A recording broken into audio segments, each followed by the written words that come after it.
tenemos alguna. Así que vamos con los bloques, Emilio. Primero tenemos, básicamente son 3 bloques. El primero, me gustaría hablar de actualidad y he hecho pues una diferenciación. Todo lo que es actualidad geopolítica. He visto que haces unos informes conscientes de actualidad cada trimestre.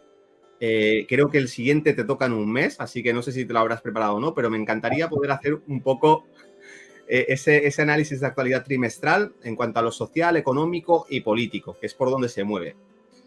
Luego tendremos un bloque de actualidad de consciencia. Este no te lo he visto hacer tanto con este título, aunque siempre es el tema, ¿no?, que tratamos. Actualidad de consciencia humana y planetaria. Luego vamos a ir a un tema que me parece también de la máxima importancia y muy de actualidad también, que es el tema de la vida y la muerte. Está habiendo pues un incremento en las muertes en todos los países.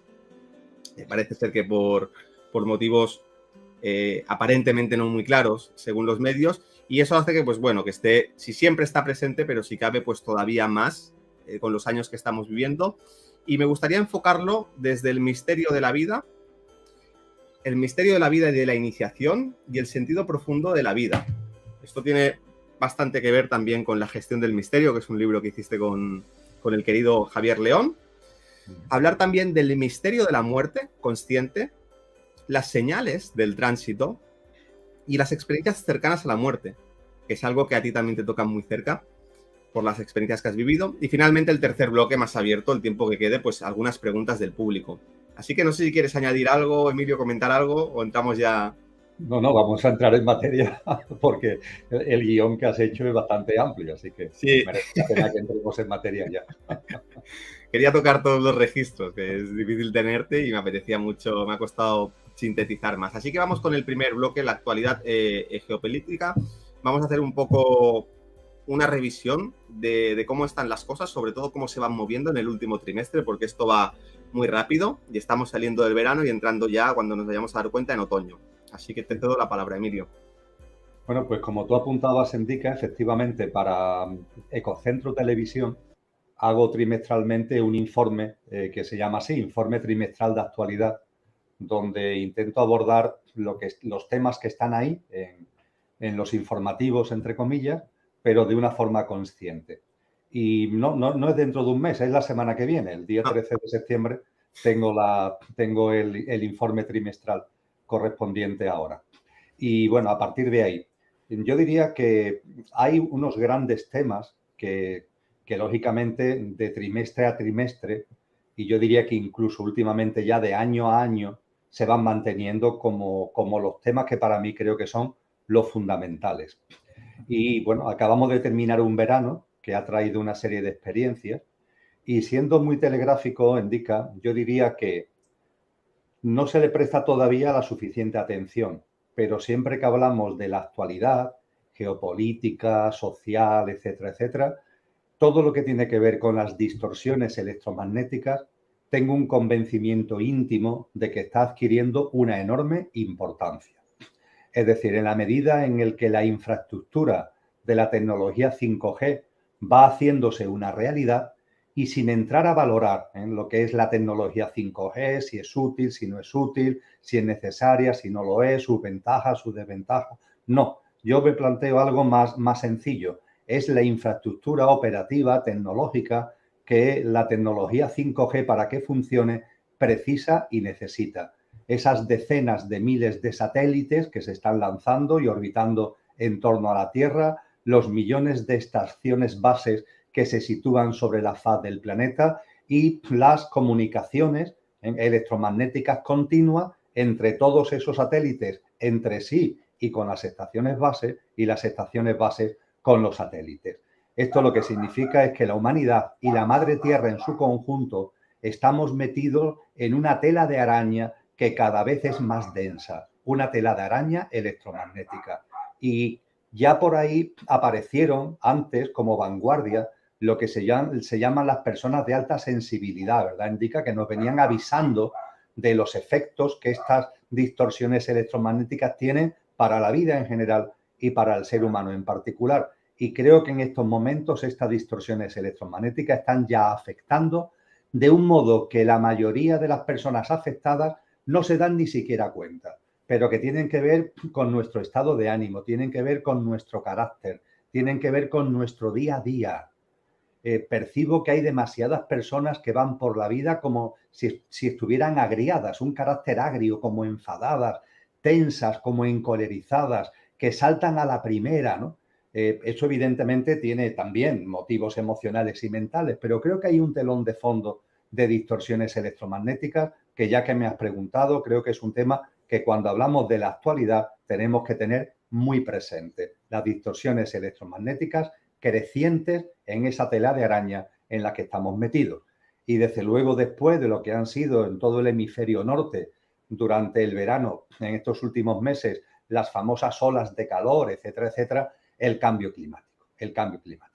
Un cambio climático en donde sí decía que con la tecnología 5G, creo que lo importante no es el debate sobre sus ventajas, sobre sus desventajas, sino que lo importante es darnos cuenta del sistema operativo, ¿no? Del entramado tecnológico que la tecnología 5G necesita. Pues en el cambio climático diría algo parecido. Creo que no nos debemos perder en el debate sobre las causas, que si es la mano humana, que si son procesos naturales, que si es un fenómeno, como yo percibo, ¿no? Multicausal, donde inciden distintos factores, pero con independencia de eso, lo más importante es que algo está ocurriendo con relación al clima en sentido amplio, que está ya afectando a nuestra vida cotidiana, que está afectando a nuestra realidad y que está poniendo en solfa elementos básicos incluso del hábitat de supervivencia. No, por supuesto, que nos debería importar mucho más de lo que nos importa de multitud de especies de vida de todos los reinos de la naturaleza, sino también del ser humano. Entonces, los impactos cada vez más rotundos, cada vez más evidentes del cambio climático, mientras que las instituciones y los poderes oficiales no solamente no hacen nada, sino que lo que hacen es para incentivar precisamente todos estos efectos negativos, creo que es el segundo elemento que merece la pena destacar en el momento presente que estamos viviendo. Se hace estratégica como para darse cuenta de algo tan obvio como lo que estamos compartiendo. Te voy a hacer tres preguntas en el mismo orden en el que tú las has ido planteando. Hemos empezado con el electromagnetismo. Te las lanzo y tú te estructuras como quieras. En cuanto al tema del electromagnetismo, la pregunta muy, muy directa. Es cierto lo que dices, obviamente hay muchos factores. En todo lo que hemos hablado hay un montón de factores, desde lo emocional, la situación de tensión, pero también puede haber un factor electromagnético que esté afectando psicológicamente y a nivel energético, vibracional, a los seres humanos, relacionado con todo el tema de los 5 gatos y todo esto. Lo cierto es que es difícil a veces discernir porque yo ya cada vez tengo más el pensamiento de que a veces hasta que no estamos muy mal, no nos damos cuenta de que estamos mal, pero el juego ya no es tanto estar muy mal para darte cuenta, sino no llegar a percibir, a darte cuenta del potencial que puedes llegar a tener estando muy bien. Que te mantengas más o menos en un promedio. Entonces, uno se puede sentir más o menos bien y dice, no hay problema, yo estoy bien. Pero ¿cómo podrías llegar a estar en el caso de que estuvieses expresando sin limitaciones tu potencial?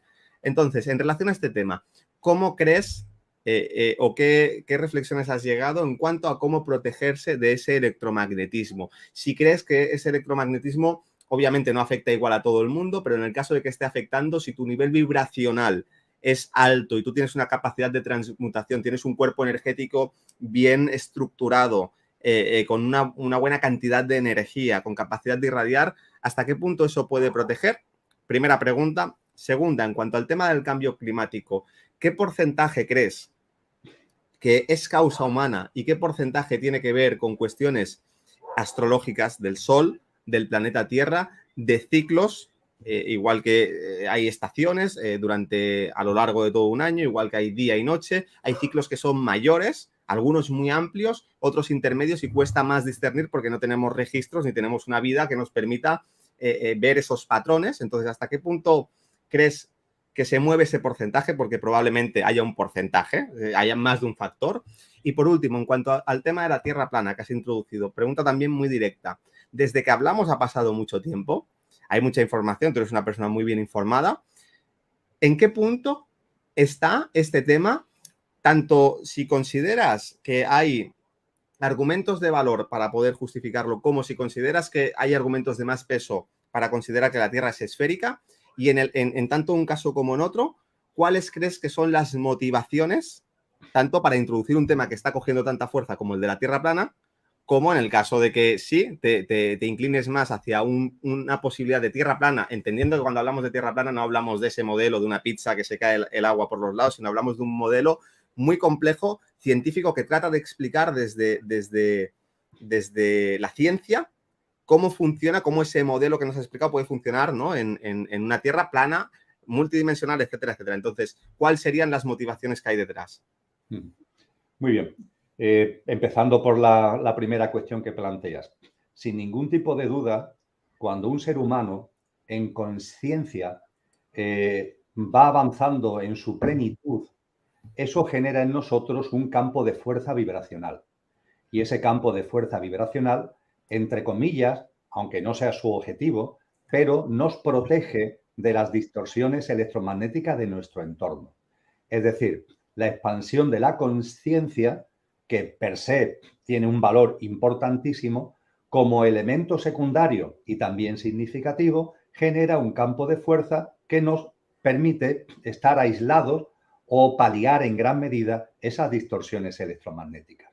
Esto ocurre con la expansión de la conciencia, es decir, con tener una mirada trascendente de la vida, con tener una práctica de vida coherente con esa mirada trascendente de la vida, el percibir en nosotros que hay algo imperecedero que va más allá de la muerte, el que ese algo imperecedero vaya teniendo una mayor presencia en nuestra cotidianidad. Todo esto es lo que yo denomino expansión de la conciencia y esto nos protege de estas distorsiones electromagnéticas. Y tú has citado algo muy importante. Todos los seres humanos tenemos un cuerpo etérico o energético. Ese cuerpo etérico o energético es el que aporta vitalidad, el que nos aporta el ánimo, la fuerza vital para vivir nuestro día a día, para desde que nos levantamos hasta que nos acostamos poder vivir la vida con fuerza, con ganas, con entusiasmo. Y ese cuerpo etérico, mantenerlo lustroso, mantenerlo potente, es básico, es fundamental y muchas tradiciones espirituales nos hablan de esto. A partir de ahí, amén de este estado de conciencia y amén de este cuerpo etérico que aporta vitalidad y que recibe ese prana, ¿no?, que hablan los orientales, ese prana que nos rodea, que está en el sol fundamentalmente, que está en la naturaleza, captar ese prana y transmitírselo a nuestro cuerpo físico, que tenga también su impacto en nuestro mundo emocional y nuestro mundo mental. Además de todo esto, cuando hablamos de estas distorsiones electromagnéticas, es enormemente importante, indica, tener en cuenta a los reinos de la naturaleza y fundamentalmente en lo que implica el ámbito de lo electromagnetismo, el mundo vegetal. El mundo vegetal disuelve, el mundo vegetal protege, el mundo vegetal transmuta las distorsiones electromagnéticas. Muy en particular las arboledas, la importancia de los árboles en el planeta, la importancia de los árboles en las ciudades. Los árboles los árboles evitan, transmutan y nos protegen de las distorsiones electromagnéticas.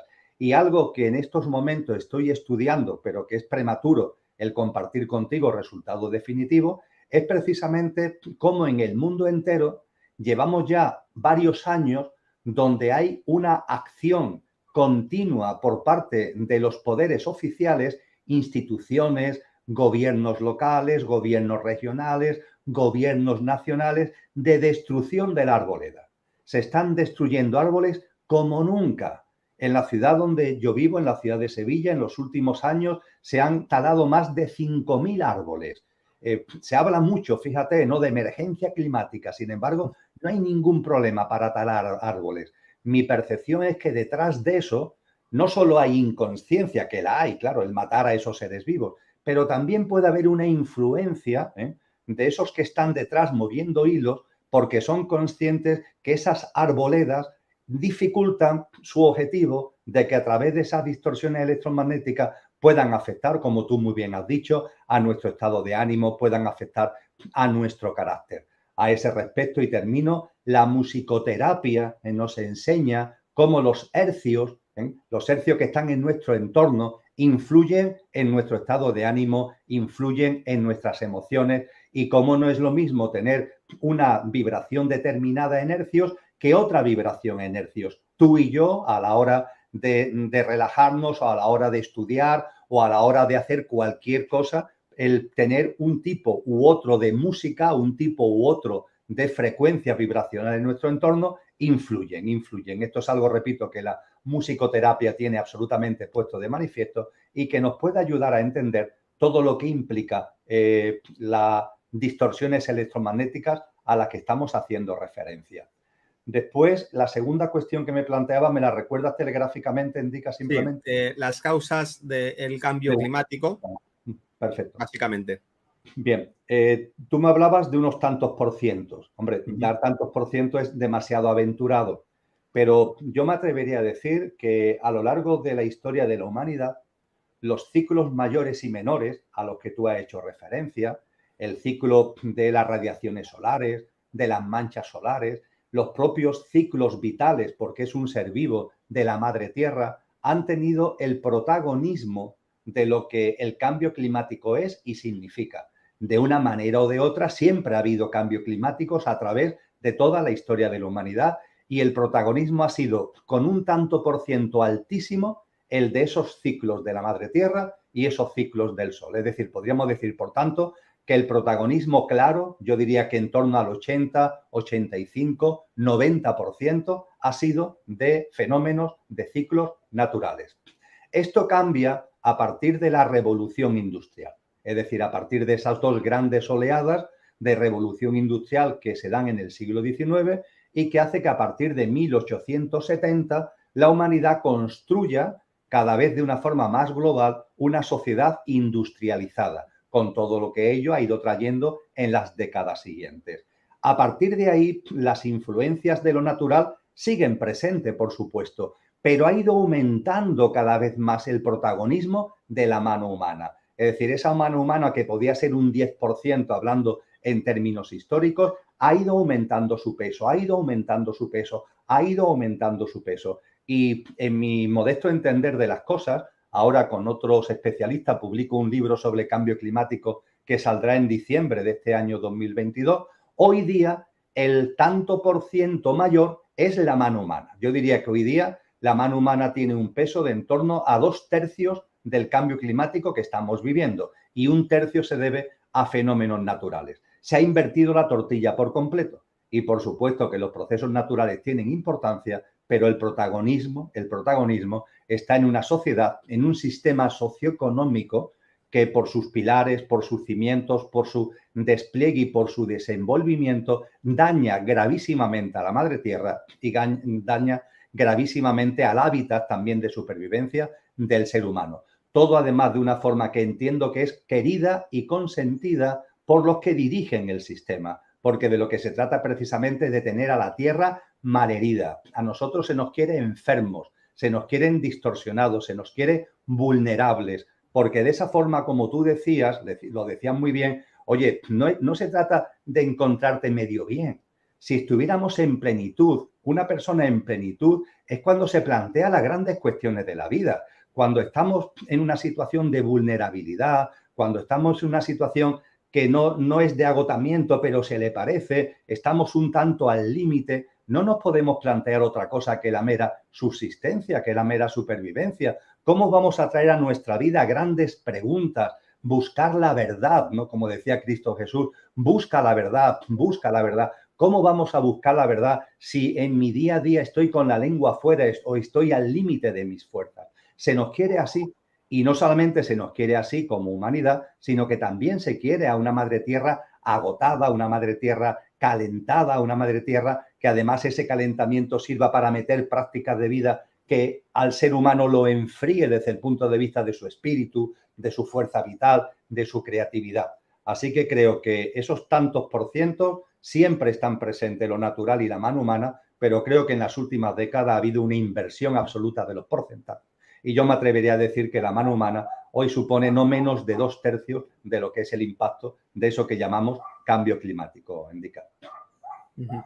Sí, sin duda. Se ve muy claro al final la agenda hacia dónde dirige, ¿no? Y es como claramente todo va hacia robots biológicos, la humanidad de robots biológicos a todos los niveles, psicológico y a nivel también físico, y un planeta, pues eso, tecnológico, donde las cosas que pueden de manera natural revertir esa huella de la humanidad, como son, por ejemplo, los árboles, como son los mismos procesos climáticos de reciclaje de la humedad del agua. Vemos cómo están pues, los cielos por las mañanas en todas las grandes ciudades.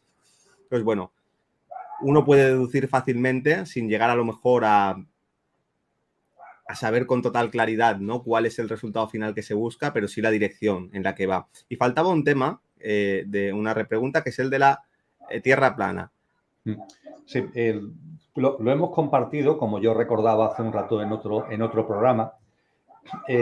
No tengo no tengo cosas nuevas que aportar. Lo resumo. Lo que hablamos en aquel momento lo resumo. Desde un punto de vista de lo pequeño, la Tierra es esférica.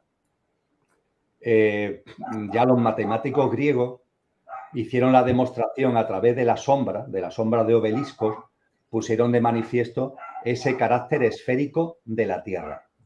Pero cuando se estudia lo que tiene que ver con la ciencia, en la ciencia hay dos grandes campos de acción: el campo de lo grande y el campo de lo pequeño, el campo de lo astrofísico y el campo de las partículas y de lo cuántico. Y la ciencia actualmente tiene contradicciones entre sí cuando analiza lo mayor y analiza lo menor, cuando analiza lo macro y analiza lo micro. Hay cosas que en lo micro se ven que no se ven en lo macro y viceversa. Incluso hay contradicciones que hoy la ciencia tiene encima de la mesa e intenta resolver. Digo esto porque cuando nosotros miramos a la Tierra, nos podemos acercar a ella con una visión micro o con una visión macro. Mi percepción es que desde una visión micro la Tierra es esférica.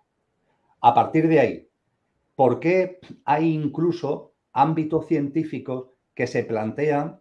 Estoy hablando, por ejemplo, de la teoría del principio holográfico. Gerard Tehor, uno de los astrofísicos fundamentales que la promueven, es premio Nobel de Física. Y la teoría del principio holográfico nos empieza a hablar del universo como un holograma. Y el holograma significa que no tiene fondo. Es decir, parece que tiene fondo, pero realmente no tiene fondo. Lo que casa además con el hecho de que la astrofísica, por la densidad de la energía, por el estudio de la evolución histórica de la densidad de la energía en el universo, llega a la conclusión de que el universo es plano. Es decir, nos encontramos, por tanto, con una aparente contradicción entre una realidad micro, donde, por ejemplo, como marchan las sombras en obeliscos, nos da la percepción de una Tierra esférica, y es la Tierra esférica que cuando incluso salimos al espacio exterior muy cerca de la Tierra, podemos percibir ese carácter esférico del planeta, pero en paralelo, tanto la ciencia como la percepción de muchos seres humanos a veces perciben, a veces ven, a veces sienten, a veces tienen como destellos o tienen experiencias de un carácter plano. Ese carácter plano tiene que ver, indica, con el hecho de que el universo es plano. Y si el universo es plano, todo lo que hay en el universo a su vez es plano. Y la percepción de lo esférico no dejaría de ser una percepción de nuestros sentidos corpóreo-mentales, de la misma manera que cuando vemos una televisión o nos estamos viendo, tú me estás viendo a mí en estos momentos, yo te estoy viendo a ti, estamos viendo un fondo, pero ese fondo no es verdad, porque lo que tengo delante es una pantalla. Entonces yo diría que es una especie de paradoja, pero el terraplanismo y el esferismo no son contradictorios entre sí, sino que pueden ser verdades en función del ámbito micro o macro desde el que contemplemos esa realidad. Muy bien, seguimos con actualidad. Vamos al siguiente bloque, aunque vamos al final saltando porque todo se entremezcla. Pero hablamos más desde el punto de vista de actualidad, de conciencia, tanto humana como planetaria. Actualidad en el sentido de que nosotros estamos en un proceso consciencial que va acompañado de muchos eventos externos. Los eventos internos uno los vive desde su propia subjetividad. También desde lo colectivo cada vez se puede ver más, pues, y las redes sociales, esa interconexión nos lo facilita cada vez mucho más. Pero bueno, me gustaría plantear este tema y es muy amplio, así que puedes tirar por donde te parezca. ¿En qué punto estamos? ¿Hacia dónde nos dirigimos? O cualquier particularidad que tú estés reflexionando o considerando. Bien. Yo no tengo ninguna duda, Indica, por mi experiencia cotidiana, por mi experiencia diaria, por la personal y por las relaciones que mantengo, que son muchas, con el entorno que me rodea, de que La humanidad en conciencia está evolucionando de una forma imparable, de una forma enormemente fuerte y que cada vez hay más seres humanos que están percibiendo la vida de una manera distinta a los influjos que el sistema hace sobre nosotros y, en definitiva, a los paradigmas, a las pautas y a los hábitos de vida que el sistema quiere imponer. Yo creo que estamos viviendo en ese sentido, en muchísimas personas, un cambio de paradigma y una voluntad y un compromiso de vivir de una manera distinta. Y yo creo que eso hay que ponerlo en valor. Es verdad que todavía hay una gran parte de la humanidad que está muy sometida a los dictados de esos paradigmas, de esas pautas y de esos hábitos de vida que impone el sistema, pero eso no nos debe hacer olvidar, no nos debe cegar la mirada para percibir que hay un avance importantísimo en muchísimos campos. Este mes de agosto yo he tenido la experiencia de donde vivo, en la ciudad de Sevilla, de contemplar como una enorme cantidad de personas se movilizaban con algo tan aparentemente tonto como el salvar la vida de un árbol. Hablábamos de los árboles hace un momento, ¿verdad? Pues el intento de tala de un árbol centenario, de un ficus, en el barrio de Triana, ¿no? Y la movilización ciudadana espontánea, autónoma, ¿no?, que se ha organizado, las personas que cuando empezaron a talar ese árbol, afortunadamente se consiguió a través de un auto judicial parar la tala y el árbol se ha salvado. Pero cuando se estaba metiendo mano a ese árbol y los borbotones de savia sangraba el árbol conforme se le iba talando, era espectacular, Indica, ver a la cantidad de hombres y de mujeres que en la calle lloraban sintiendo la vida que se estaba yendo de ese ser vivo, ¿no? Esto para mí tiene una enorme importancia. Es decir, el hecho de que vayamos también saliendo del antropocentrismo, el hecho de que vayamos viendo nuestra unión con la vida, el hecho de que vayamos viendo la vida también y respetándola en los otros reinos de la naturaleza. En fin, no me enrollo que tenemos poco tiempo, pero yo sí percibo con claridad un cambio fortísimo en la conciencia humana. De la misma forma que percibo, por ir a la otra parte de lo que tú preguntabas, de la misma forma que percibo que los influjos para intentar que esto no sea así son enormes. Los influjos que van dirigidos, no voy a repetir lo que hemos comentado ya, pero sí lo quiero recordar, a que no estemos plenos, a que no estemos en plenitud, a que seamos vulnerables de muchas formas, desde el punto de vista de nuestro estado energético y físico, desde el punto de vista de nuestra situación económica, porque esa vulnerabilidad nos convierte en débiles, nos convierte en manipulables y nos convierte en personas que se nos puede, entre comillas, llevar a un sitio a otro. Eso lo estamos viendo. Y en el ámbito de las redes sociales, yo lo que invitaría fundamentalmente es a un compromiso, a una responsabilidad. No es sencillo, bueno, es sencillo, pero entramos en una práctica que lo sencillo lo convierte en complicado. Yo me lo impongo a mí mismo. Cuando me llega algo al móvil que me envía una persona, yo he adquirido el compromiso conmigo mismo, Indica, de no distribuir nada que me llega al móvil, salvo que compruebe que es verdad. Que es verdad en la medida en que se puede comprobar. Es decir, tener la constancia de que no es lo que se llama una fake news. Esto lo he asumido como un compromiso conmigo mismo. Yo no puedo servir de vocero de lo que llega a mi móvil sin hacer yo de filtro de la veracidad, en la medida de mis posibilidades, de la veracidad que puede tener esa información. Creo que esto es un compromiso que todos deberíamos asumir con nosotros mismos. Sé que a veces nos puede y quedamos muy bien porque nos viene algo que nos resulta curioso y ya se lo estamos enviando a un grupo de WhatsApp o a 2 grupos de WhatsApp o a 10 amigos. Y parece que de esa forma nos hacemos notar y caemos mejor porque compartimos, porque divulgamos, pero hay que tener un compromiso con nosotros mismos para no ser una especie de meros reboteadores de lo que nos llega sin que nuestra conciencia y nuestro discernimiento actúe. Creo que esto es fundamental y también es fundamental la selección. Tenemos que ser selectivos.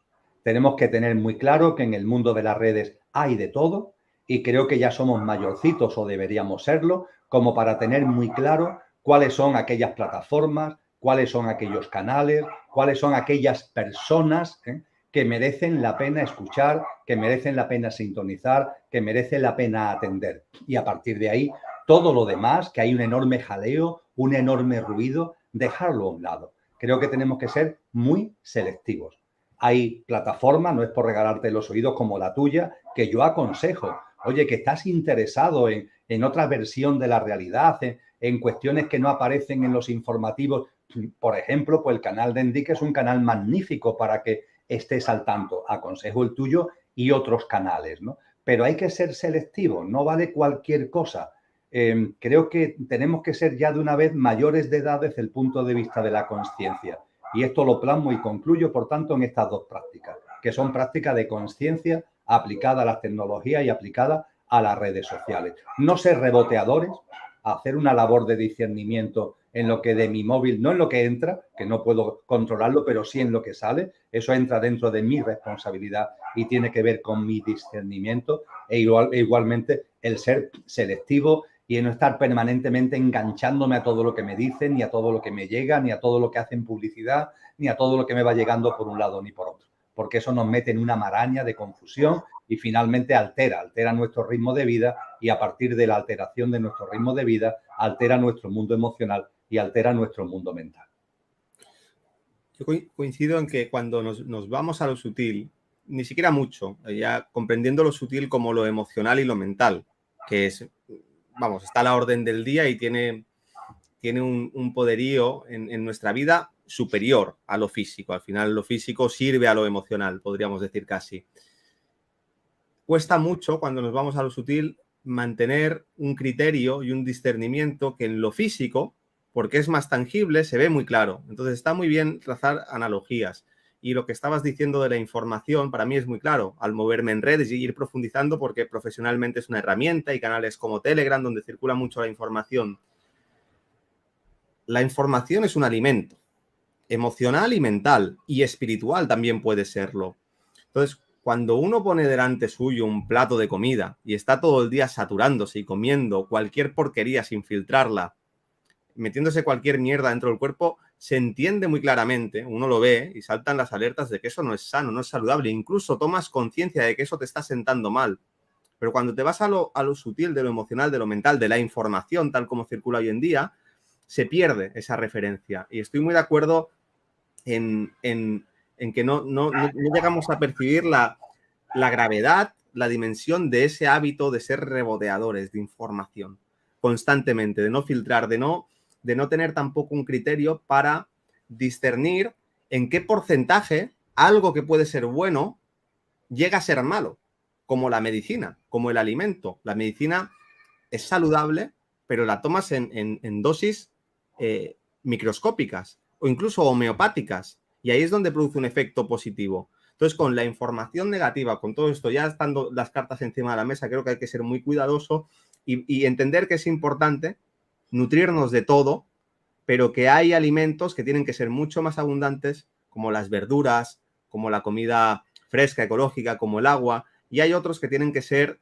mucho más selectivos, como son alimentos que son importantes, las noticias duras, negativas, de lo que está sucediendo en el mundo, pero que no pueden ser la base de nuestro menú. Así que coincido mucho en eso porque es algo que veo y que no... Como estamos con el móvil y estamos con otra cosa y ni siquiera le ponemos conciencia a eso, no nos damos cuenta del impacto en cadena que puede llegar a generar y cómo se generan esas viralizaciones de cosas y enfocan la conciencia en nuestro día a día. Bueno, quería hacer ese apunte. No sé si quieres añadir algo más, Emilio, si no seguimos. Recordar, lo sabemos, lo hemos compartido ya también en tu canal, pero nunca está mal recordarlo, que todas estas grandes plataformas, todas estas grandes redes sociales, las corporaciones, ¿no?, que andan detrás de todas estas grandes redes, lo que no cobran, lo hemos compartido ya y quiero recordarlo, repito, no cobran por una sencilla razón, porque nosotros no somos clientes. Si fuéramos clientes de esas redes, nos cobrarían, pero los seres humanos no somos clientes de esas grandes redes, de esas grandes plataformas.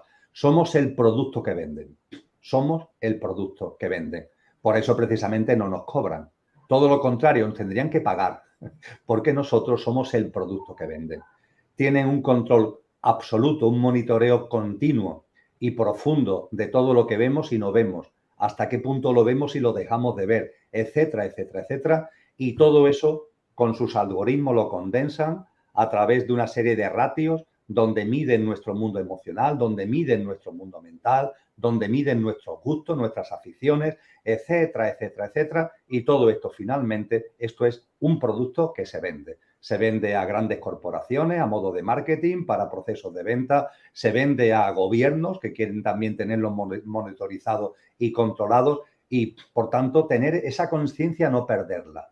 Yo no estoy haciendo un llamamiento, ni tú, por supuesto, a que nos alejemos de la tecnología, pero que conozcamos sus pros y sus contras, que seamos conscientes que esas grandes corporaciones no nos cobran porque para ellos somos el producto que venden y que no olvidemos nunca esto y a partir de ahí que utilicemos el sentido común, que utilicemos nuestro compromiso y nuestra responsabilidad y utilicemos el discernimiento para convertir estas tecnologías en un instrumento de conciencia y no en un instrumento de atontamiento y de adoctrinamiento.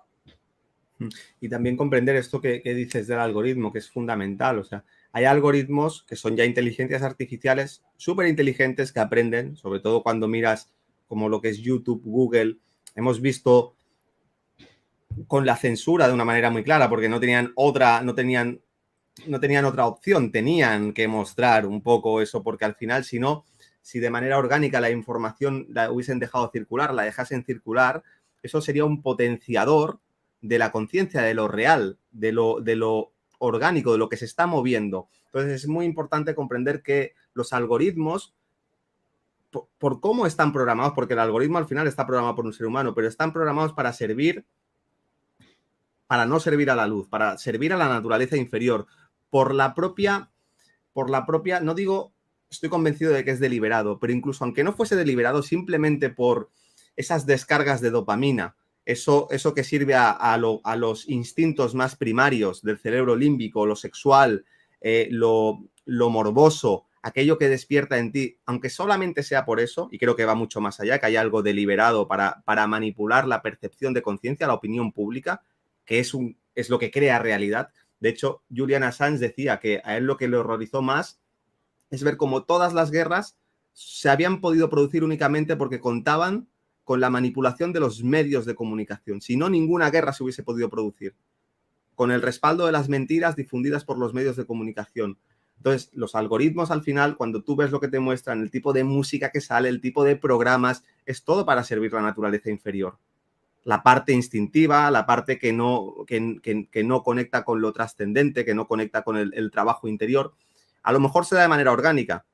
No sé si es antes el huevo o la gallina, porque también es verdad que eso a lo mejor tú lo lanzas y tampoco tiene tanto impacto. Pero hay que tenerlo muy en cuenta. Educar también los algoritmos dentro de lo posible. Entender que al final cuando tú miras una cosa o cuando tú prestas atención a algo que a lo mejor no está en tu esfera de conciencia, lo que estás haciendo es reforzar que se te empieza a mostrar mucho más eso. Y entonces es un tema al final que cuesta mucho de darse cuenta de las implicaciones que tiene, de cómo nos afecta, de la adicción que genera también el estar ahí en toda esa vorágine de información con el teléfono en el bolsillo y la desconexión de la realidad, de que lo que sale por los medios de comunicación y por las redes sociales no es la realidad, es una parte muy sesgada de la realidad que está para condicionar la opinión pública y para producir un efecto que está muy estudiado a través de la geoingeniería, que hay institutos que se dedican a ello y que además se promocionan ya abiertamente. Y es un tema mucho más importante de lo que parece y es un arma de doble filo, porque es verdad que también es la herramienta que nos permite conectarnos, comunicar y expandir mucho la conciencia. Pero el algoritmo no está para servir a ese propósito. Tenemos que ser nosotros que aprendamos a utilizar eso de manera consciente.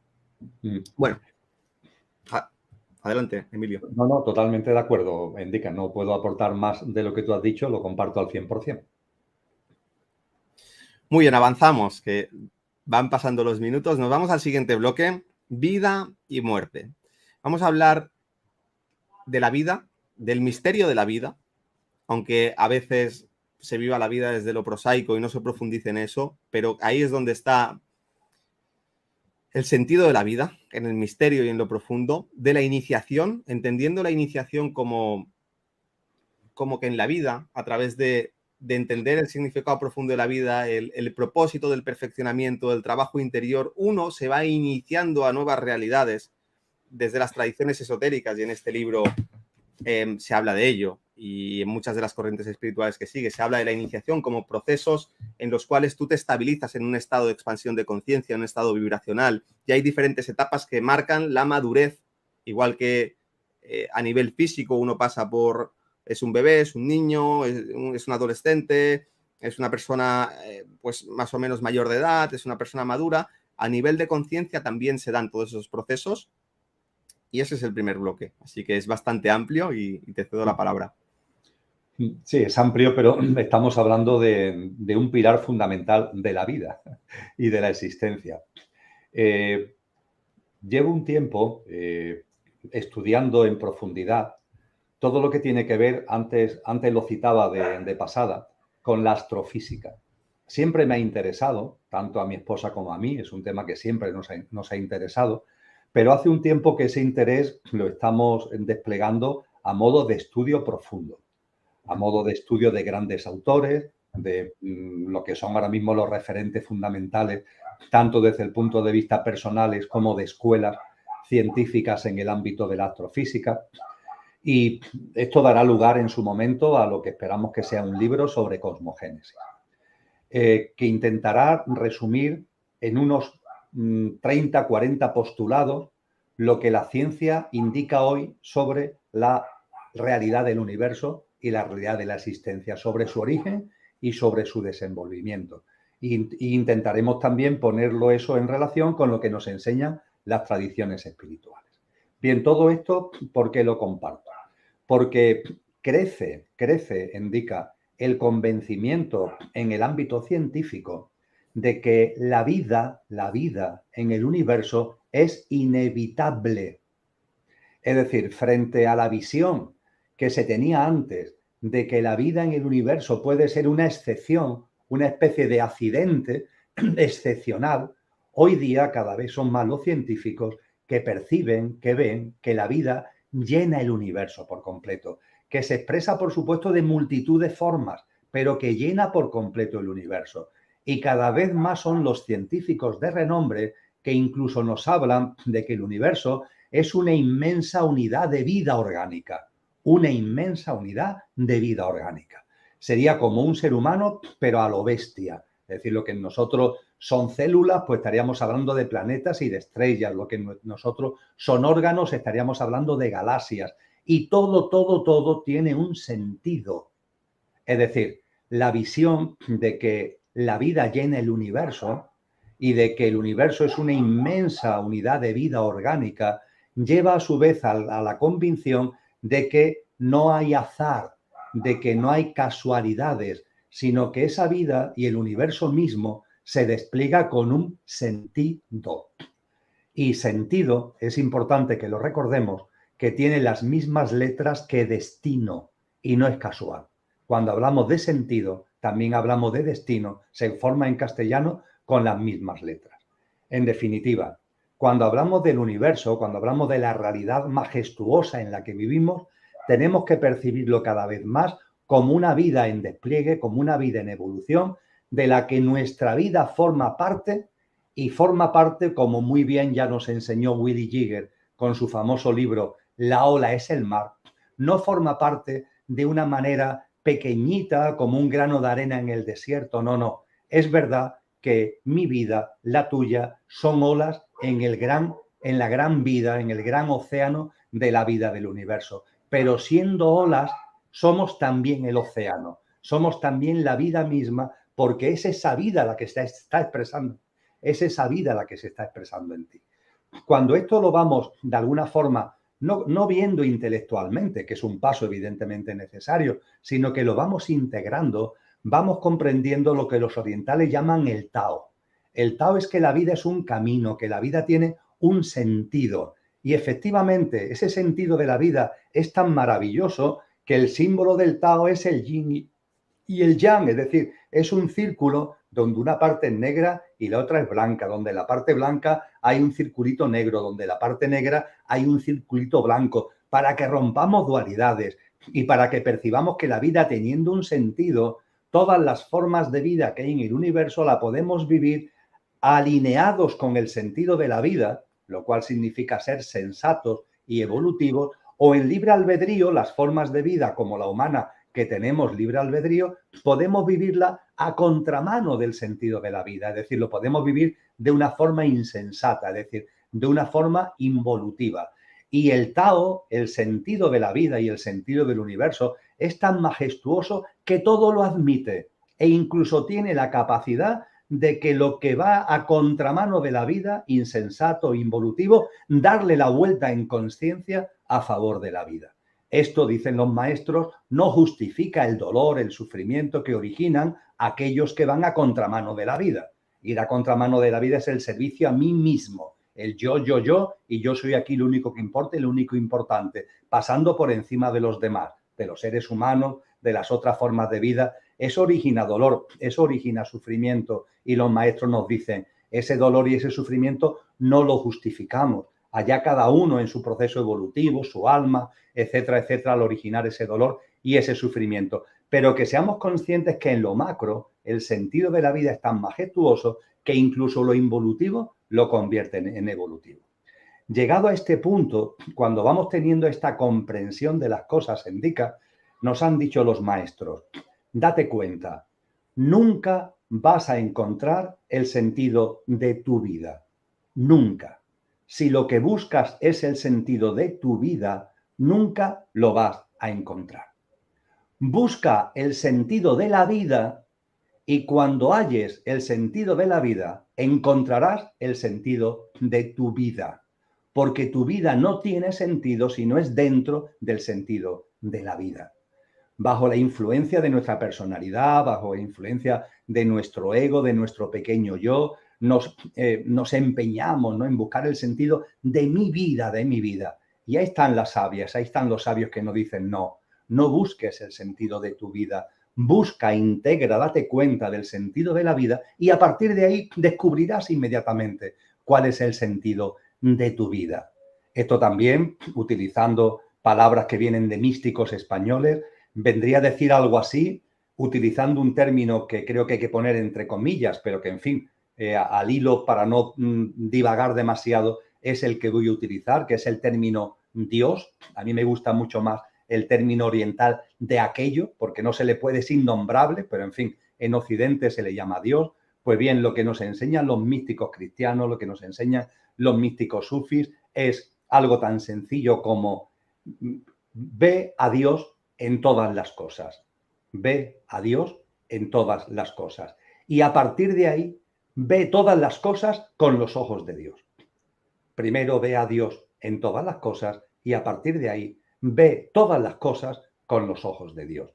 Evidentemente, lo que hablamos aquí de Dios es una percepción de la divinidad que no es antropomórfica, no es un señor de barbas que anda por ahí para juzgarnos, premiarnos o castigarnos, sino que estamos hablando de esa divinidad que impregna la vida misma, que es la vida misma, que es la existencia, que está fuera y que está dentro. Y al estar dentro, desde mi divinidad, la percibo fuera. Y percibiéndola fuera, no me quedo solo en ver a Dios en todas las cosas. Es que como está en mí, veo todas las cosas con los ojos de esa divinidad que está en mí. Y eso indica es el camino de la iniciación. Eso es la iniciación. La iniciación es un camino que nos saca del cascarón del pequeño yo, nos saca del cascarón de la mirada del ego, de la mirada corta, del mí, del sentido de mi vida, de mi personalidad, de mis circunstancias, el yo y mis circunstancias del que hablaba maravillosamente Ortega y Gasset. No, salimos de ese cascarón.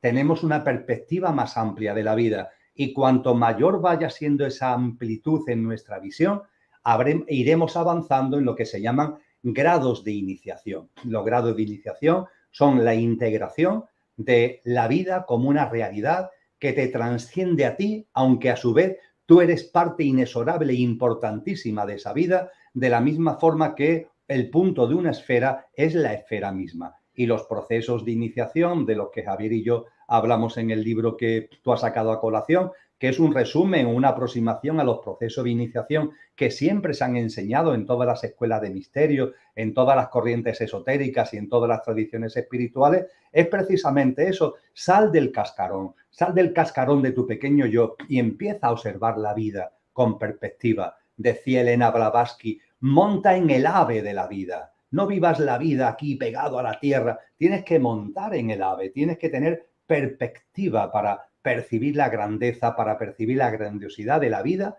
y de tu vida y de comprender lo que es tu vida en el contexto de esa vida.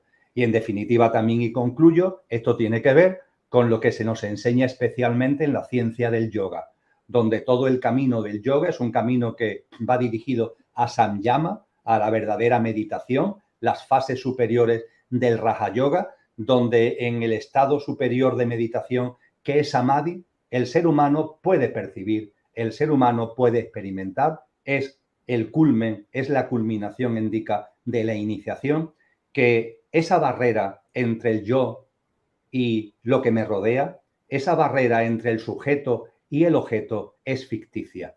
Y esa barrera el ser humano puede romperla. Diríamos que la persona que culmina el proceso de iniciación se diluye la barrera entre el sujeto y el objeto. Sí, tú vives, tú existes, tú eres, pero todo lo que te rodea no deja de ser distinto de tú y todo lo que está ahí no es distinto de ti. Se rompen esas barreras y esta diría, de una forma coloquialmente expresada y muy rápida, que es la culminación del proceso de iniciación indica. Me gustaría hacer una breve aportación.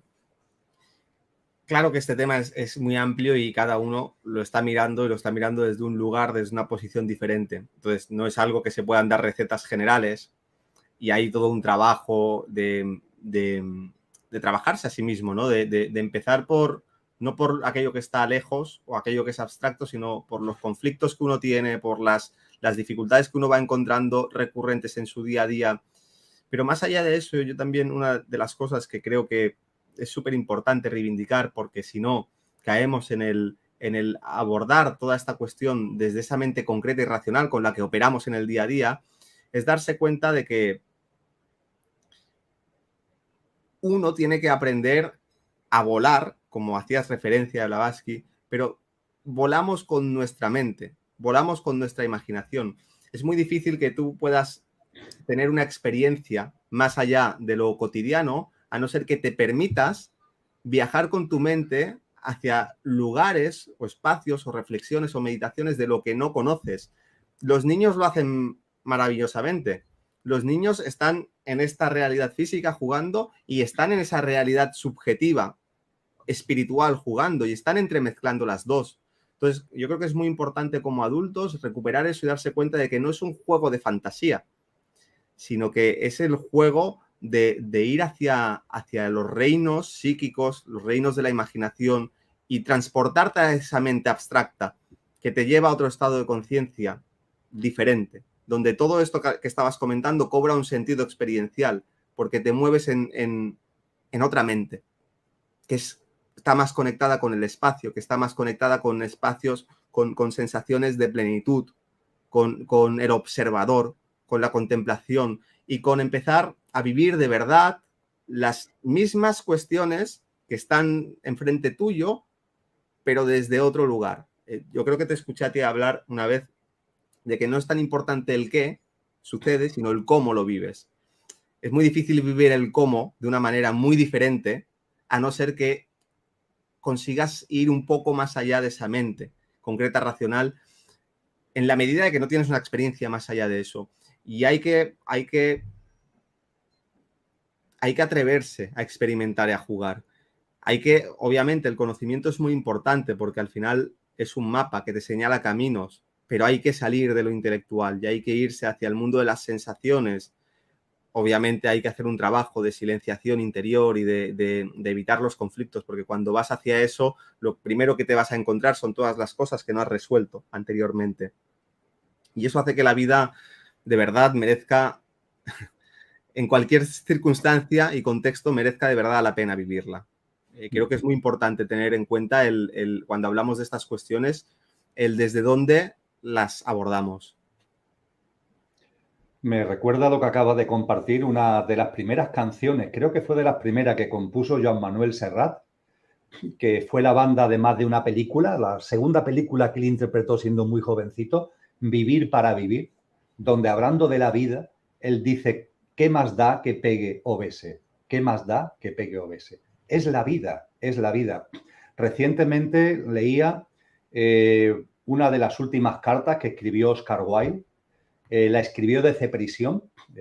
Oscar Wilde, siendo un personaje de los más famosos de Inglaterra, es encarcelado allá por 1895 por su homosexualidad y es encarcelado y condenado a trabajo forzado. Y había sido delatado por su amante, por Douglas. Y él escribe una carta, estando en la cárcel, escribe una carta a Douglas, llevaba 2 años y medio en la cárcel Oscar Wilde, en Dica, y le escribe una carta que fue publicada a la muerte de Oscar Wilde y que hoy la podemos encontrar. Es una carta como las cartas antiguas. Hoy es un libro de 110 páginas y lo podemos encontrar con el título De Profundis. De Profundis. Aconsejo, a la hora de entender lo de pegar y besar la vida, aconsejo enormemente la lectura de esta carta de Oscar Wilde, porque él perdona a Douglas. Le agradece que lo haya delatado, que lo haya traicionado, porque el hundimiento que ha tenido en su vida le ha abierto puertas experienciales, como tú decías, que antes le estaban vedadas y que si no hubiera sido por esa experiencia terrorífica de ser absolutamente desterrado, ninguneado, expulsado, arruinado, etcétera, etcétera. De hecho, él cuando sale de la cárcel se va a vivir a París y muere en la indigencia absoluta a los pocos años. Pues bien, él habla de toda ese valor que tiene esa experiencia. Y hay un momento concreto que dice, Douglas, yo antes de vivir esta experiencia solamente degustaba los frutos del lado luminoso del jardín. Solo degustaba los frutos del lado luminoso del jardín.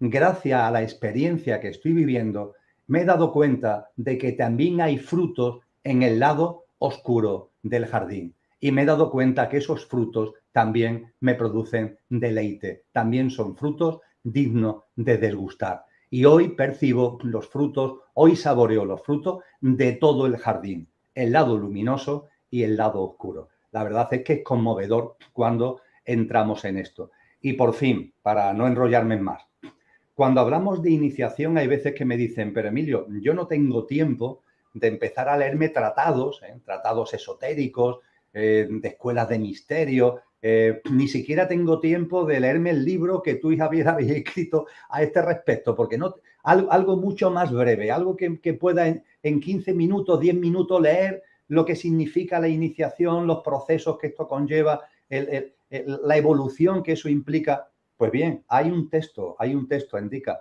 que yo aconsejo vivamente. Está escrito en la barrera entre el siglo XIX y el siglo XX y está escrito por un ser muy controvertido que fue Friedrich Nietzsche, el gran filósofo germano. Me estoy refiriendo en concreto a la obra Así habló Zaratustra, que son discursos de este personaje que se inventa Nietzsche, Zaratustra. Pues bien, yo aconsejo vivamente la lectura del primer discurso. Ya está, son unas pocas paginitas, muy pocas, nada. En 10-15 minutos has leído, o menos, has leído el texto. El primer discurso de la obra Así habló Zaratustra de Friedrich Nietzsche. Y ahí se nos dice, se nos remarca, y me he acordado, y lo estoy sacando a colación, ahora verás por qué, a propósito de una cosa que tú has dicho, nos dice que en nuestro proceso iniciático, en nuestro proceso evolutivo, el ser humano pasa primero por una fase. La fase que él llama del camello. El camello por las jorobas, ¿no? Por los pesos, por los lastres, ¿no? Es el ser humano que vive subordinado, sometido. Es el ser humano que vive, dice Nietzsche, en el debo de, tengo que. Tengo que, debo de, tengo que. Todo el tiempo eso, sometido, con presión, con obligaciones, con deberes, intentando hacer las cosas lo mejor posible, pero siempre pisoteado. Hay un momento determinado donde dice Nietzsche que el alma humana dice, no, hasta aquí hemos llegado. Tengo que romper con esto. No puedo seguir siendo un camello. Y dice que entonces el ser humano se transforma de camello en león. Fíjate el cambio de figura, el león como arquetipo. El león es el yo quiero, el yo quiero. Ya está bien, de debo de, tengo que, me lanzo al mundo. Me lanzo al mundo, si quiere que lo expresemos así, a conquistarlo, a hacerlo mío. Voy a buscar fuera mi realización, voy a buscar fuera el ser un ganador, voy a buscar fuera el éxito, la fama, el disfrute, el goce, el placer. Me lanzo fuera a conquistar el mundo. El yo quiero, ese es el león. Y nos dice Nietzsche, pero hay un momento determinado en el proceso evolutivo humano que te das cuenta que ese es un camino a ninguna parte. Que ese camino hacia afuera, de estar buscando fuera, la felicidad fuera, las relaciones fuera, todo fuera, es un camino que realmente nunca te da plenitud. Y en ese momento se produce la siguiente transformación.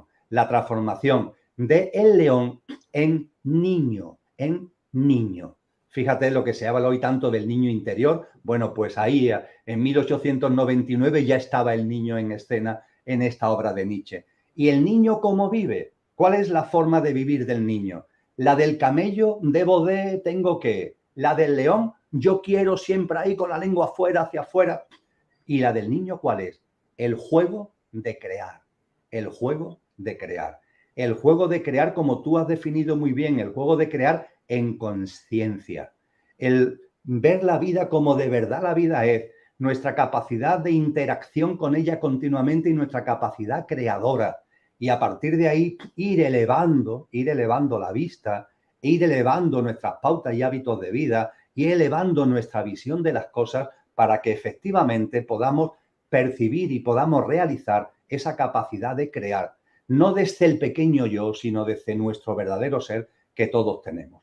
Creo, indica que estas transfiguraciones del primer discurso de Zaratustra también tienen mucho que ver y resumen de una forma muy concreta, muy sintética, pero también muy cierta el proceso iniciático del ser humano. Lo voy a resumir incluso un poco más porque mi frase favorita o una de las favoritas de Nietzsche, no sé si será extraída de este libro de Así habló Zaratustra, que no lo he leído, o si no tiene todo el sentido en su proceso de desarrollo de su obra, ¿no? Y de compartir sus reflexiones, que dice, la madurez del hombre es vivir con la seriedad con la que juega el niño, que en el fondo resume eso, ¿no? Y es muy simbólico, a mí me gusta mucho porque la seriedad con la que juega el niño, es verdad, es algo de vital importancia jugar, es algo que se toma muy en serio y no le quites el juego porque lo sacas de ese estado de fluir y entra en otro estado y se pone a llorar, pero para él es muy importante el jugar con la vida.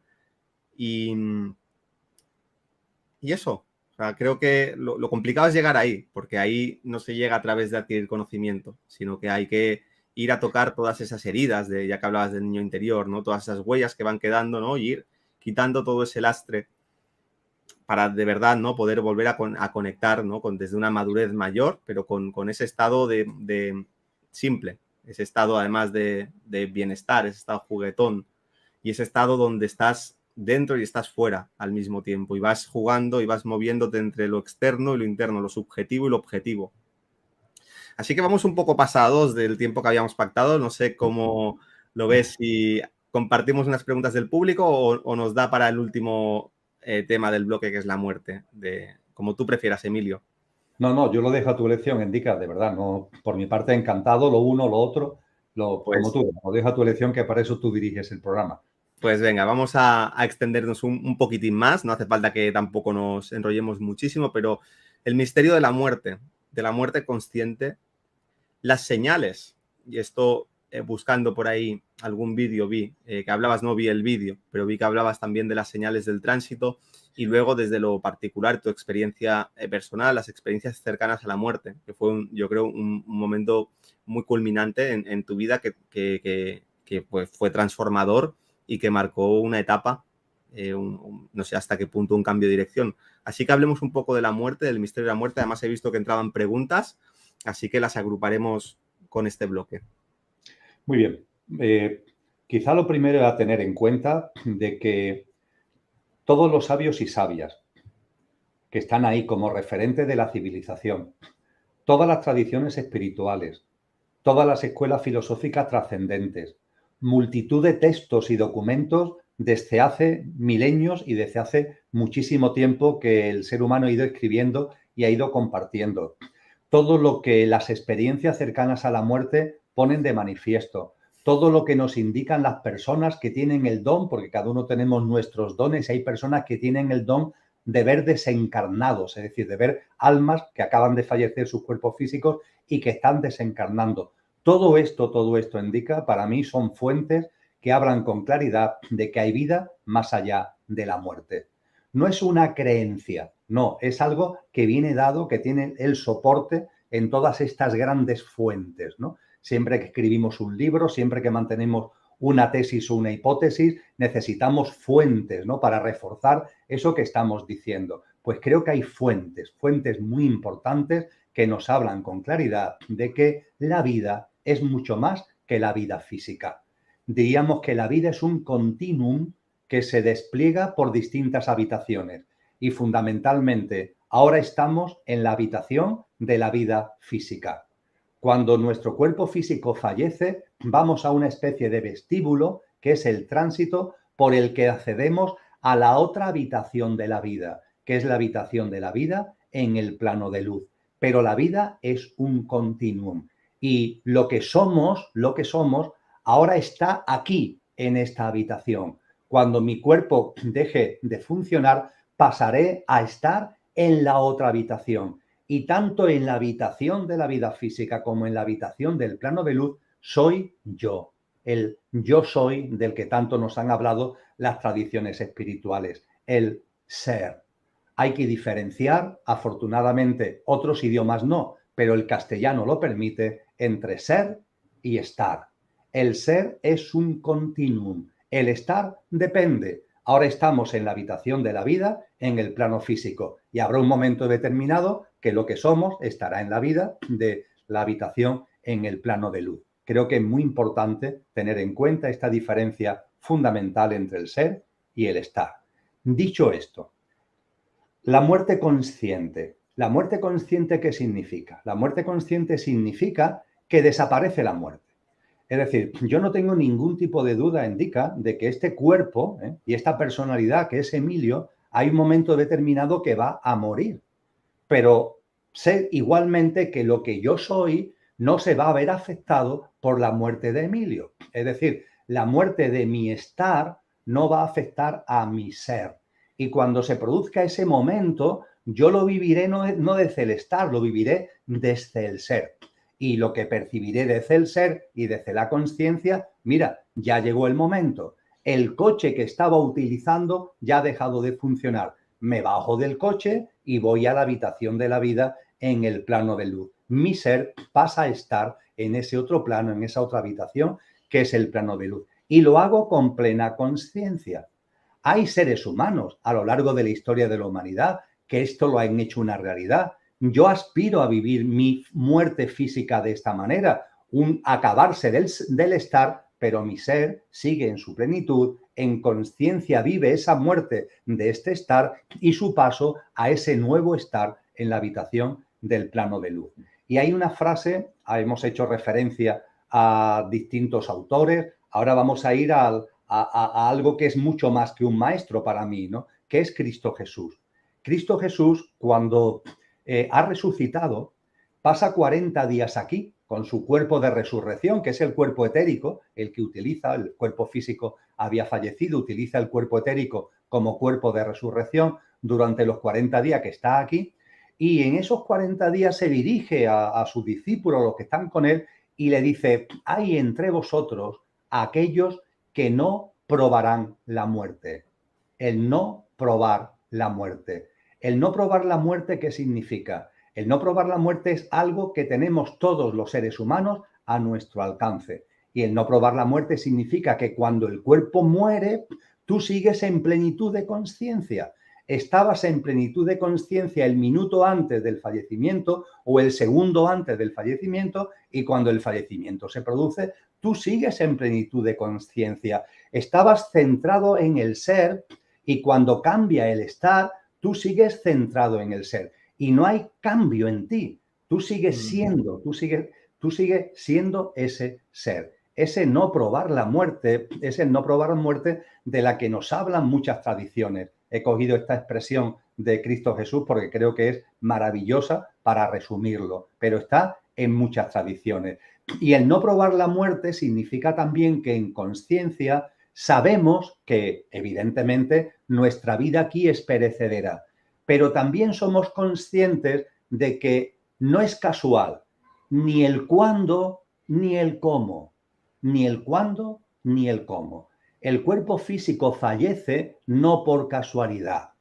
El cese del estar no es casual, tiene que ver con el ser. El ser está aquí por algo, un propósito de vida, lo que los orientales denominan el Dharma. Y cuando eso se ha cubierto, cuando eso se ha cumplido, dejamos este estar desde el ser que somos. Por tanto, el cuándo, el momento, el día, la fecha, la hora en la que se produce el fallecimiento e incluso el cómo, enfermedad, accidente, etcétera, etcétera, no es casual. Todo tiene un sentido profundo que está relacionado con el ser y su interacción con ese estar. Y a partir de ahí lo que nos enseñan estos maestros es que cuando el ser humano va a llegar el momento de desencarnar, puedes percibirlo en conciencia. No hace falta que nadie te avise, no hace falta que nadie te diga nada. Tú empiezas a sentir en tu interior que has alcanzado la plenitud, es decir, que has cubierto el propósito de vida que te trajo aquí. Y a partir de ahí ya empiezas a darte cuenta que llega el momento de hacer el equipaje porque este estar se termina para que tu ser pase a otro estar. Pero nos dicen incluso que para las personas que esto todavía en conciencia le puede parecer muy extravagante o incluso un imposible, nos advierten de que la vida da señales. La vida, que estamos co-creando continuamente, da señales. La vida te indica, cuando vaya a llegar ese momento, la vida te lo va a indicar. La vida te va a reflejar, va a ser un reflejo de ti mismo para que te des cuenta que desde tu ser ha llegado el momento de partir, de abandonar este estar. Todo eso tiene que ver, indica, con la muerte consciente. Y las experiencias cercanas a la muerte lo que ponen de manifiesto es todo esto que estamos compartiendo, una experiencia cercana a la muerte como la que yo viví o las muchísimas que están documentadas, que están acreditadas, incluso por neurocirujanos, por científicos, por personal sanitario y personal médico, todas ponen de manifiesto esta enorme diferencia, interacción, pero a su vez diferencia que hay entre el estar y el ser.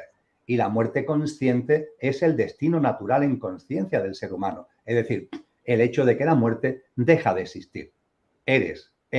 Ahora estás, ahora no estás, estás aquí, estás allí y el ser se mantiene inmutable, el ser se mantiene en conciencia y no probamos la muerte.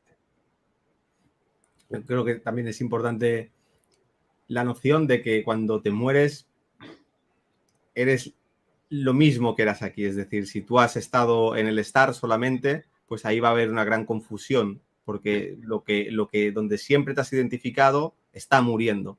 Pero si tú aprendes a vivir en el ser, pues simplemente lo que comentabas, ¿no? El estado de conciencia se transfiere, hay un proceso de desencarnar conscientemente y te vas al otro lado.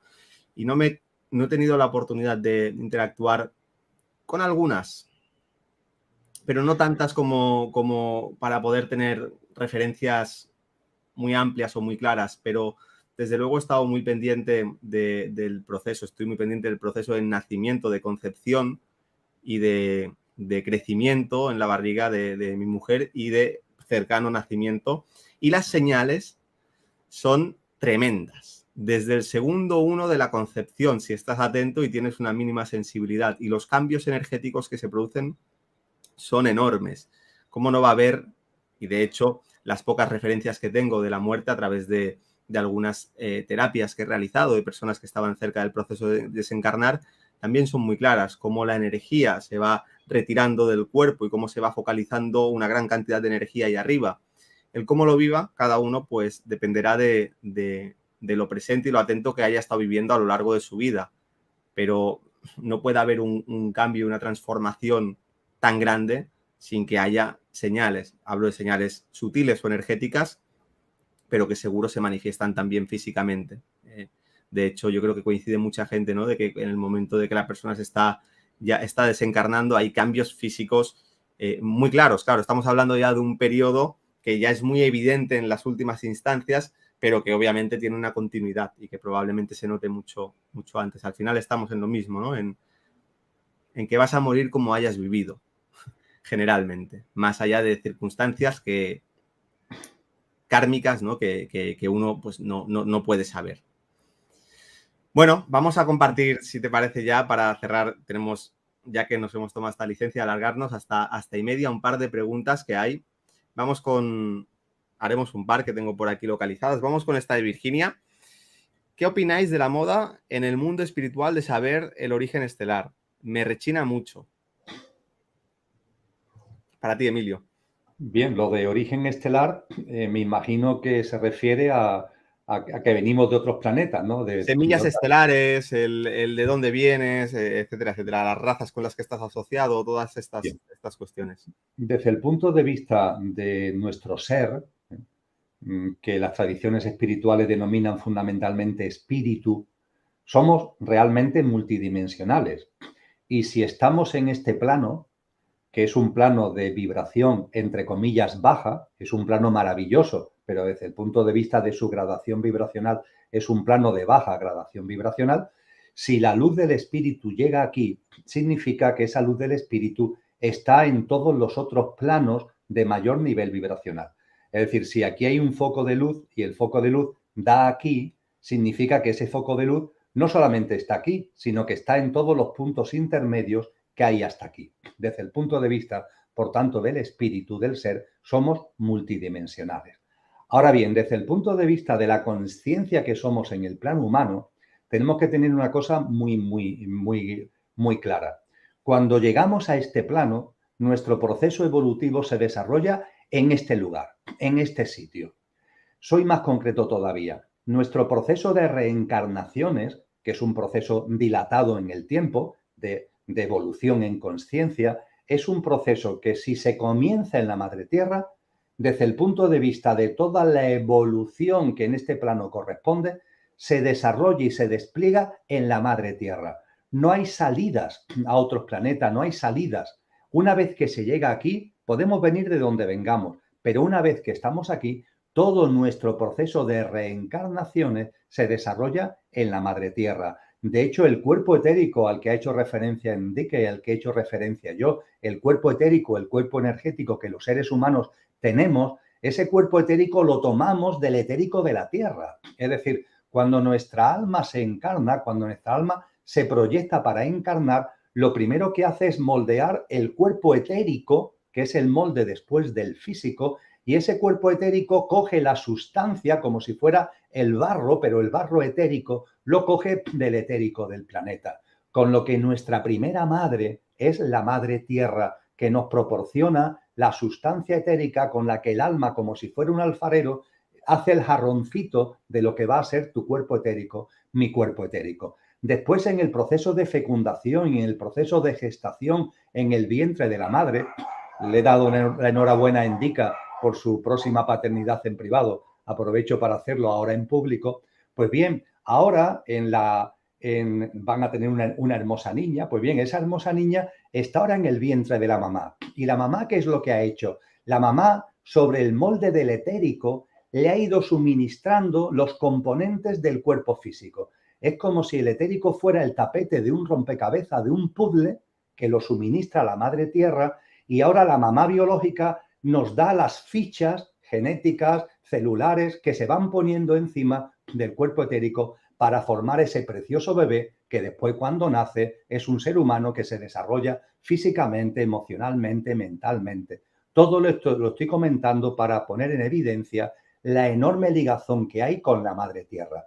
No es ninguna tradición espiritual, ninguna corriente espiritual seria habla de que cuando llegamos a este plano estamos aquí 2 encarnaciones, pero ahora encarnamos en las Pléyades y después encarnamos en Sirio y otra vez volvemos a encarnar aquí. Eso no lo mantiene ninguna tradición espiritual seria. Es mucho más una moda del supermercado espiritual, como dice esta persona, como dice Virginia, que una realidad. Así que yo comparto este sentir que tiene Virginia e insisto, venimos de muchos sitios. Una vez que llegamos aquí, nuestro proceso evolutivo en la Madre Tierra va ligado durante toda nuestra dilatadas reencarnaciones en nuestro proceso de evolución en conciencia a la Madre Tierra. Buenas, al morir a la mente nuestra de esta vida, ¿qué le pasa? Al morir, ¿qué le pasa a la mente que hemos tenido durante esta vida, esa encarnación? Bien, en esto las tradiciones y todas las escuelas son muy claras y muy precisas. Cuando el fallecimiento físico se produce, muere lo físico. Punto. Lo etérico, que ha sido el molde del físico, como acabamos de compartir, se disuelve y vuelve a la Madre Tierra entre 48 y 72 horas. Es el proceso, el tiempo que requiere el etérico para disolverse. Ese barro que habíamos tomado, que habíamos hecho el jarroncito de nuestro cuerpo etérico, se disuelve y en 48 72 horas se disuelve en la Madre Tierra. A partir de ahí, de lo que es nuestra parte perecedera, ¿qué es lo que sigue vivo? Lo emocional y lo mental. Al plano de luz, a esa otra habitación de la vida, solamente puede estar el ser. En las tradiciones occidentales, la dimensión álmico y espiritual. Es lo único que puede llegar a esa otra habitación, lo único que puede estar en la otra habitación, que es el plano de luz. Y ese vestíbulo que hay entre la habitación de la vida en el plano físico y la habitación de la vida en el plano de luz, ese vestíbulo que es el tránsito, es el lugar donde se disuelve lo emocional y lo mental. Lo mental y lo emocional, y en el caso de la pregunta, lo mental, tiene que disolverse.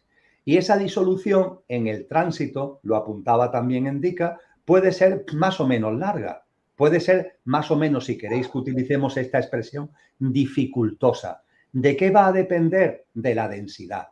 Si nosotros por nuestra forma de vida hemos generado un mundo emocional y mental muy cargado, muy denso, muy egoico, eso en el tránsito está llamado a disolverse, pero claro, al ser tan denso requerirá, vamos a hablar en términos de esta habitación del plano físico, requerirá más tiempo que en el caso de personas que por su forma de vida, por su práctica de vida, no hayan densificado tanto, no hayan sido tan egoicos, tan egocéntricos y no hayan densificado tanto su mundo emocional y su mundo mental. Así que al morir a la mente de esta vida, la mente está llamada a disolverse junto con lo emocional en el tránsito y ese proceso de disolución durará más o durará menos en función de lo cargado que nuestro mundo emocional y mental lo hayamos creado en esta vida física. Bueno, pues nada, vamos a cerrarlo aquí, que estamos a punto de llegar a 1 hora y media. Agradecerte mucho, Emilio, pues el placer, el gustazo de estar aquí compartiendo contigo todo este rato. Creo que pues todos los que han estado aquí acompañándonos también lo han hecho. Además, he visto un número muy fijo todo el rato, lo cual me lleva a pensar de que ha estado la gente bien atenta, sin fluctuar mucho. Algunos se iba, algunos lo sustituía, pero ahí hemos estado. Y pues darte la última palabra, Emilio, por si quieres compartir algo más, tanto a nivel de lo que hemos hablado aquí como a nivel de tus actividades, de los proyectos que desarrollas. Bueno, lo más importante indica mi agradecimiento. Siempre te lo doy, pero es verdad, y no lo digo protocolariamente. El agradecimiento por abrirme esta ventana. Desde el punto de vista de actividades, ya que tú andas por Cataluña, pues compartir que como todos los años impartiré un taller en Barcelona que este año 2022 será el sábado 5 de noviembre. Estaré allí compartiendo un taller en la tarde del sábado 5 de noviembre. Y por lo demás, tan importante como el agradecimiento y mucho más importante que mis actividades, que nos mantengamos con mucha conciencia, que nos mantengamos con mucho discernimiento, que nos mantengamos con mucha confianza en la vida y con mucha esperanza. Estamos creando algo muy bello. Es verdad que en nuestro entorno las cosas están cayendo, pero hay que ser consciente que esa caída no es ni más ni menos que el problema no necesario para que surja algo nuevo.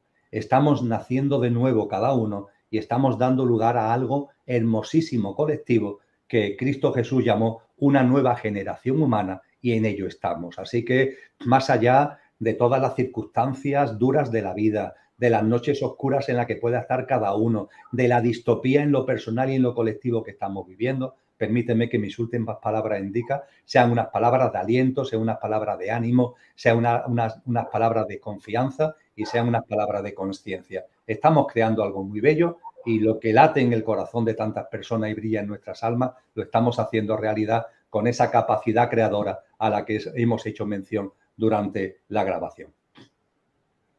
Pues con estas palabras de Emilio nos despedimos. Muchísimas gracias a todos y bueno, estaremos en contacto a través de las redes como de costumbre. Chao.